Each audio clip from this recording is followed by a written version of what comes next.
What's going on, guys? So we're still exploring the will to power, or the avenues that branch off from that.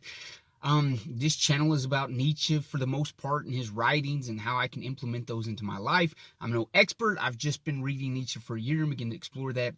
But this channel is about finding those passages that stick out to me and how I can begin to implement those in my life. And Nietzsche is about being a creator, an artist, and having that inventive spirit. And for him, it's that if we don't choose to be something, we're going to be all kinds of nothing.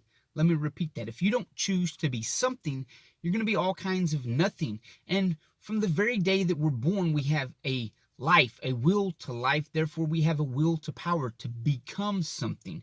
And that's what Nietzsche is always describing, to ever become something more.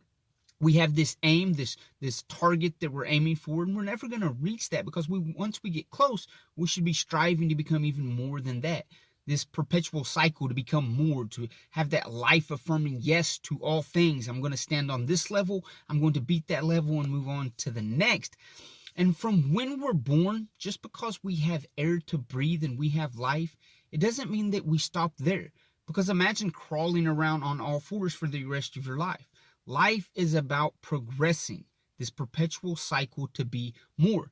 But somewhere along the lines, we become adults and think we have to stop growing and we just go to work and pay bills. That's not having a life-affirming action to say, yes, there's so much more, because there is.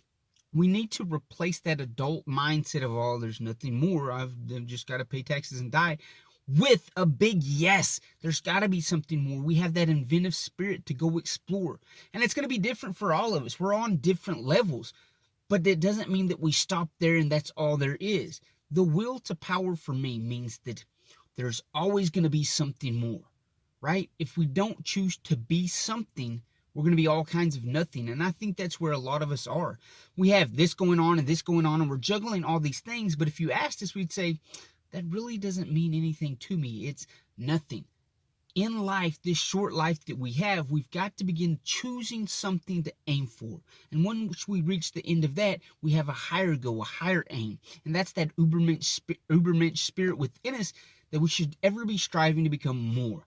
The will to power is beginning to speak to me that there's something I should aim for, and that's everything within me to be that artist that does what it takes to paint that picture that I can finally arrive at and be the man that I was created to be, or be the man that I choose to create, right? I think that would be more Nietzschean